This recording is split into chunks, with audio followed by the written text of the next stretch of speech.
Hello, my name is Darrell Dickeson. I'm the board member of the Wenatchee Valley Senior Activity Center, and I'm here substituting today for Dave Tosh, who's hopefully enjoying a little southern sunshine down in Arizona. We have a special guest today, Keith Madsen from AmeriCorps, and we had the opportunity to hear Keith speak a little bit recently, and he's actually part of his information is on our Facebook page. But Keith has a very interesting topic. We have a lot of pandemics going on, and one that we don't oftentimes think about. We hear about it maybe in the news media we think of typically younger people about opioids, but it also affects older people, right? That is correct. So I'd just like to welcome you, Keith, and why don't you just tell us a little bit about yourself and what you do, and what we can learn about the opioid pandemic. All right, sounds good. Well, I am Keith Madsen, and I am actually a retired minister. But when I retired, I wanted to find something meaningful to do, And so I work now with AmeriCorps, and for AmeriCorps, I've been doing these presentations on the opioid pandemic. And as you say, everybody knows about the coronavirus pandemic. We know that right now, over 225,000 people have died since the beginning in our country, and many more, of course, around the world. And so we know very much about that pandemic. We are paying less attention to the opioid pandemic, which is older. Probably since it started, over 700,000 Americans have died from the opioid pandemic. And we know that when in 1999, 6,000 people died from drug overdose, and of those, about 2/3 were from opioids. By 2017, that had increased to over 70,000 people. And many times people think, well, this is just all people in the bad areas of the big cities. Young people who are experimenting and having fun with the drugs and things like that. And that is not the way this pandemic has operated. It really got under a head of steam because of overprescription of opioid prescription medications. And these include medications like oxycodone, OxyContin, Percocet, Vicodin, and a more recent one, fentanyl. So these were overprescribed because the pharmaceutical companies went around telling doctors and whining and dining them, taking them to big conferences where everything was paid for, and telling them that the people aren't going to get addicted to these. You have an obligation to your patient to make them not feel all that pain, and these will take away their pain, and there's no addiction, virtually no addiction possibilities, and they were lying. It was not the case. Doctors under this direction were prescribing these for 30, 60, 90 days, and people were getting addicted right and left. And so that's why the numbers increased so rapidly. But now, doctors are much more circumspect in terms of prescribing these medications. And generally what medical organizations have said in terms of opioid prescriptions now is that they are relatively safe under 3 circumstances. 1, they are prescribed by a doctor. As I say, doctors have gotten the message now. 2, they're being used by the person for whom it is prescribed.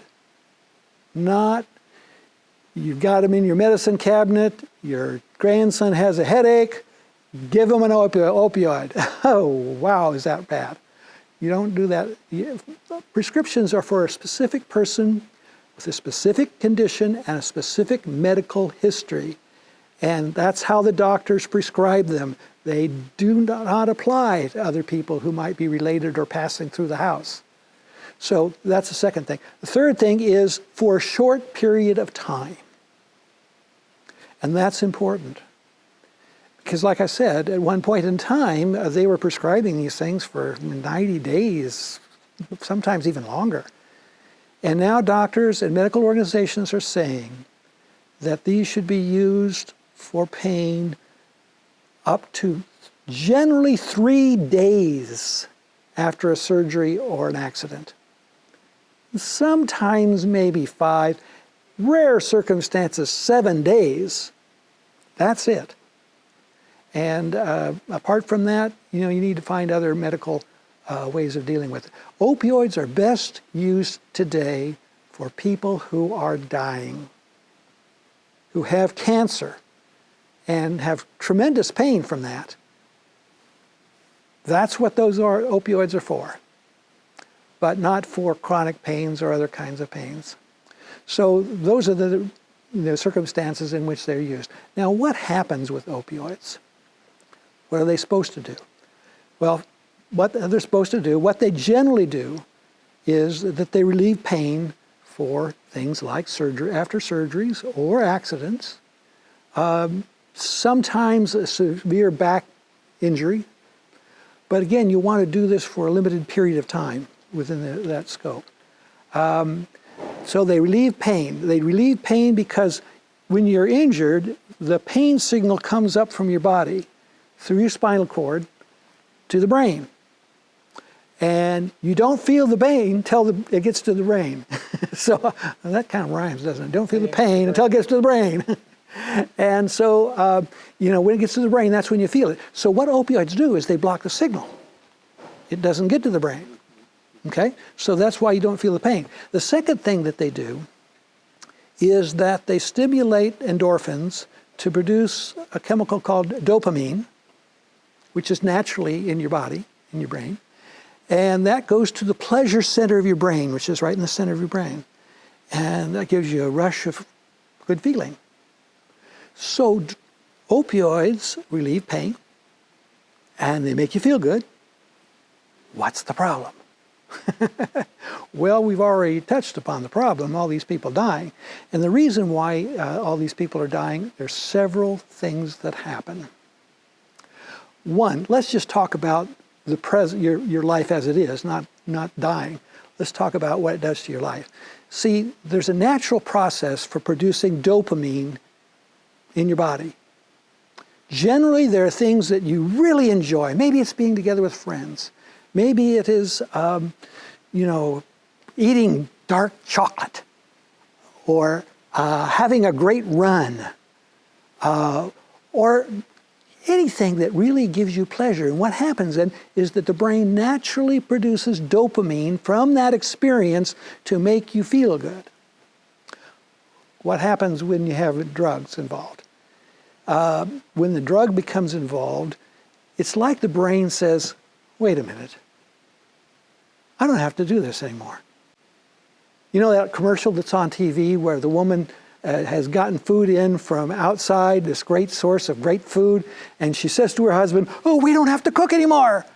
It's like the brain saying the same thing. I don't have to do this anymore. It's being done without me. Now, the brain is not actually talking. Oh, obviously, I'm not crazy. But it's like they're saying that, it's like if you have a muscle that you're not using, that muscle atrophies. So in the same way, this dopamine system that is natural fades away when it's supplanted by something that's unnatural, and you don't have it anymore. So that, as a result of that, the things that you used to enjoy in life no longer give you pleasure because they don't stimulate that dopamine. The only thing that gives you pleasure is the drug. That's why people who become addicted to a drug, that's all they live for. Getting more of it. They will steal. They will cheat. They will turn on their family. They will turn on their friends in order to get that drug. And it makes no difference if they're 15 or 50 or 90. It happens the same way. So that's the number one issue.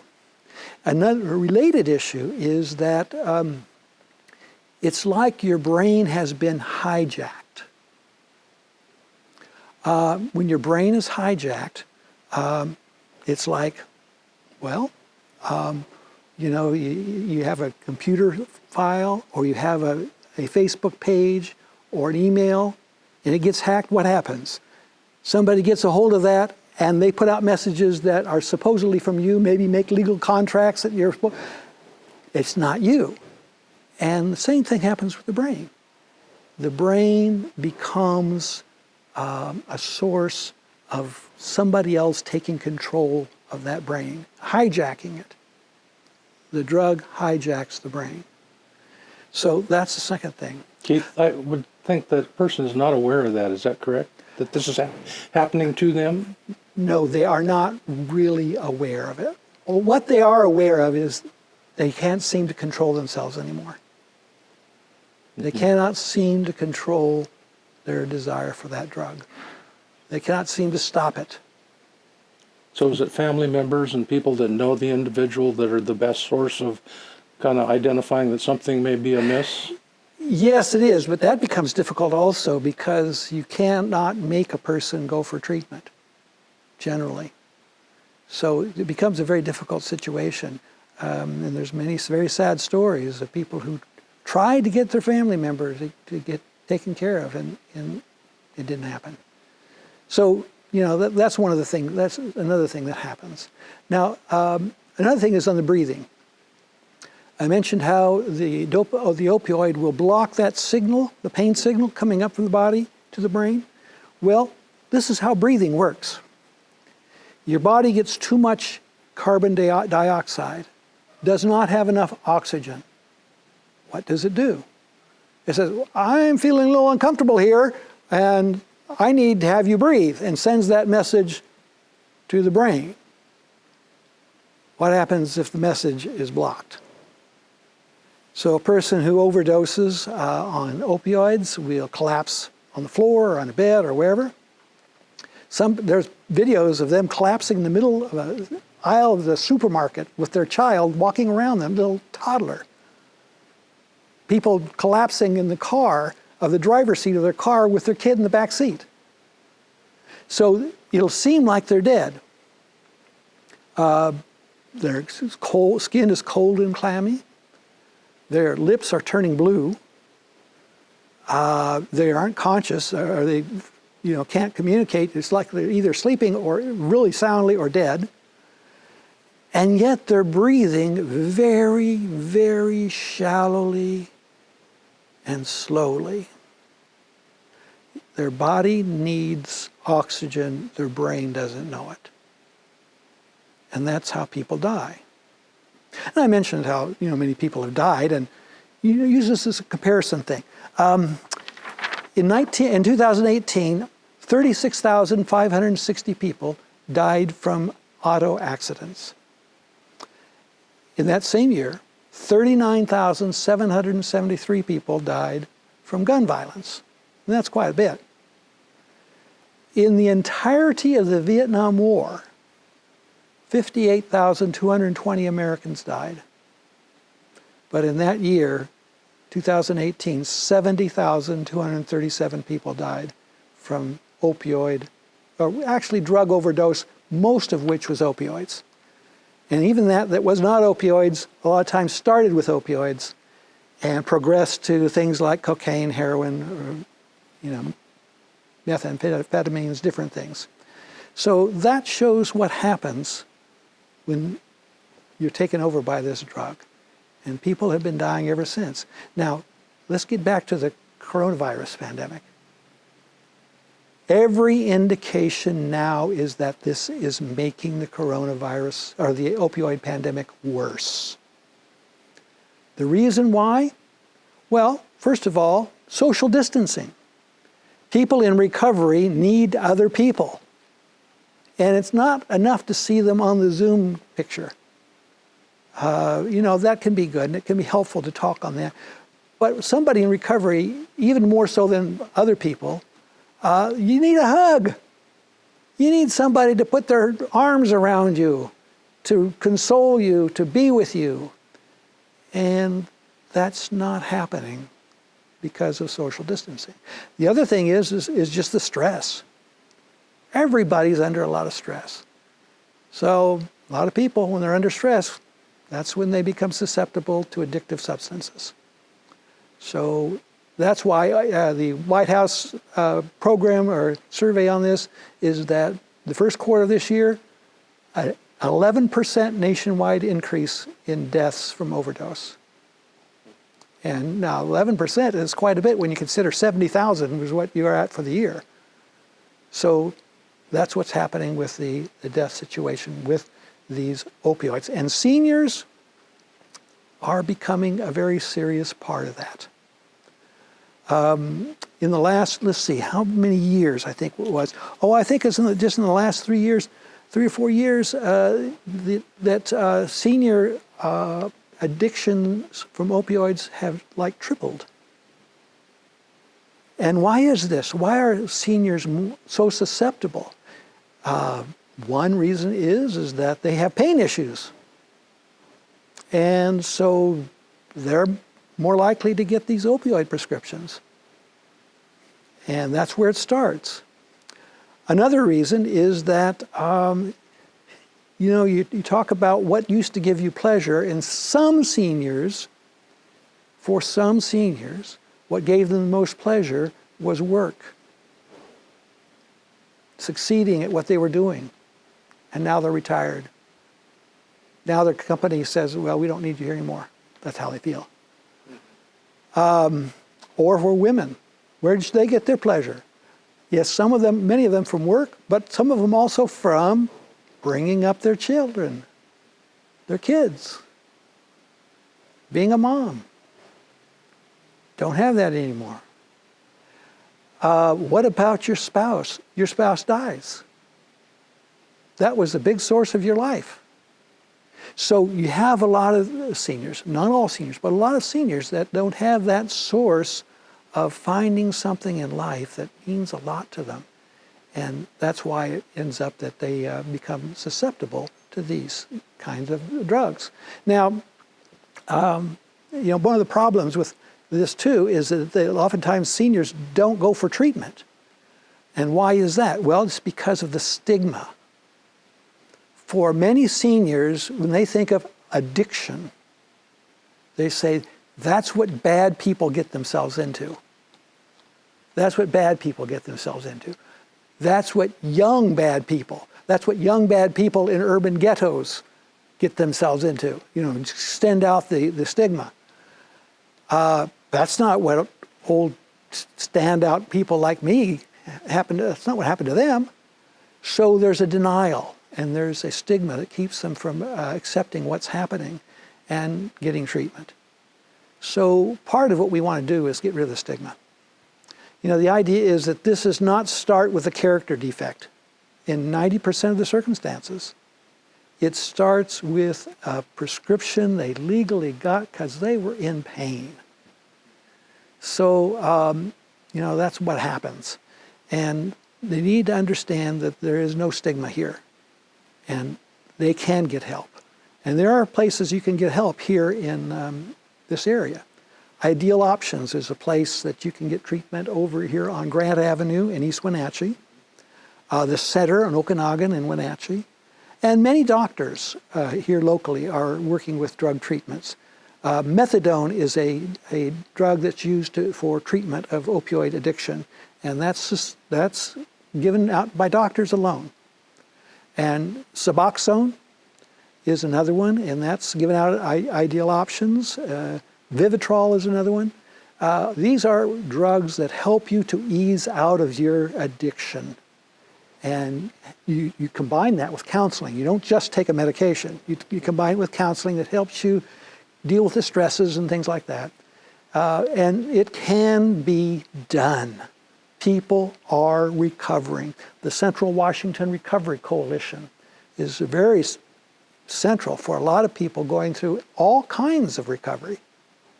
Alcohol, cocaine, opioids.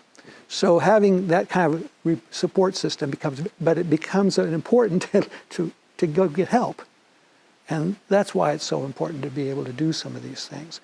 Now, I would also say that for seniors, another issue is sometimes their grandkids and their kids. You know, you get concerned about your kids getting into this. And that's why if you're a senior and you've been prescribed an opioid, first of all, you take it for that short period of time. But the other thing is you dispose of it when you're done. You don't take it all like you do an antibiotic. You dispose of it if you don't need it anymore. And how do you do that? Well, there are places for disposal that you can go to. The Wenatchee Hospital and Clinics on Chelan, Central Washington Hospital and Clinics on Miller Street, the Dones Valley Pharmacy in Cashmere, OMAC Pharmacy in OMAC, Cascade Medical in Leavenworth, and then now there's also a place that you can dispose of it at the City Hall here in East Wenatchee. They have outside of the police records office, there's a kiosk that you can take those medications and they can be disposed of. You dispose of them. You don't throw them in the trash. If you throw them in the trash, they can be picked up by an addict. If you put them down the toilet, they pollute the system. If you just say, oh, I'll leave them here in case I need them later. No, because first of all, you got grandkids coming by. A good deal of the addictions that come for kids, some of them, a lot of them come from their own prescriptions, but some of them come because they got into their family member's medicine cabinet when they had a headache and they got addicted. So don't leave them in your medicine cabinet. Even if you're using them, you lock them up in a lockbox. And AmeriCorps has helped a number of families get lockboxes, but you can get them at Walmart, different places. So you lock them up and you don't let them be used in these ways. But the other thing I think a senior needs to do in the process of getting away from this, one is acknowledging it and getting some treatment, but the other is got to do with your life.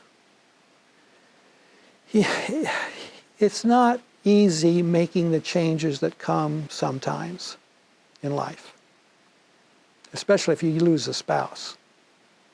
That's not easy. My wife's still alive, so I'm not speaking from experience, but I know that it's difficult. And so what do? You find a way to grab hold of life again. And that's so important. Maybe it's through volunteering and helping other people out. And that's another source of dopamine, by the way, feeling like you've helped somebody, like you've been involved with doing something to make the world better. So you find other things that make your life meaningful and good for you, and you go after them. So that's why I'm doing this. And you can tell the preacher coming out of me. We'll pass the plate here in a minute here. Yeah, that's right. But this is something I'm passionate about because I believe that we can't let this continue to happen and not respond to it. Same thing with COVID. You know, we can't just ignore it and it'll go away. You've got to do something about it. So that's what I'm here to help people start doing something about it. So Keith, do you have any specific sage advice, so to speak, about people that might be concerned about this? What should they do? What should they look for? Where's help? You mentioned help. Yeah, basically I talked about they need to go for treatment. You know, if it's them. If it's a family member, then you need to be persistent with them and have other family members intervene and help them to know how important they are. Because if the person who's addicted doesn't think they're very important to anybody, why get better? It's very difficult because the person this person becomes when they're addicted is different from that little kid that used to be your child or your grandchild. They become a much different person because their brain's been hijacked. And they're harder to love in terms of what their behavior is. But love's got to go beyond that. And you've got to be persistent in helping them to get better because they can be reclaimed. So there is hope? There is hope. Absolutely, there's hope. And I believe very much in hope. And I think that in order to have that hope, people need to stick together and show that love to each other. Okay, we could all probably use a little more of that right now. Absolutely. Absolutely. Well, we appreciate you coming by and sharing this information, Keith. Very important information. So, Keith, you mentioned something about taking medications maybe 5 to 7 days maximum. Absolutely. How long does it actually take for a person to become addicted? Well, that's a good question. Actually, they say that after 5 days of using these opioids, as prescribed, the risk of addiction goes up dramatically after 5 days. So that's one of the things. One of the counselors that I remember seeing on a video said that the course of action for opioid addiction is it's like you fall off a cliff. It's not, there's a slope that goes down that you see warnings and you can pull back, but rather that it is oftentimes so dramatic and so immediate that you're over the cliff before you know it.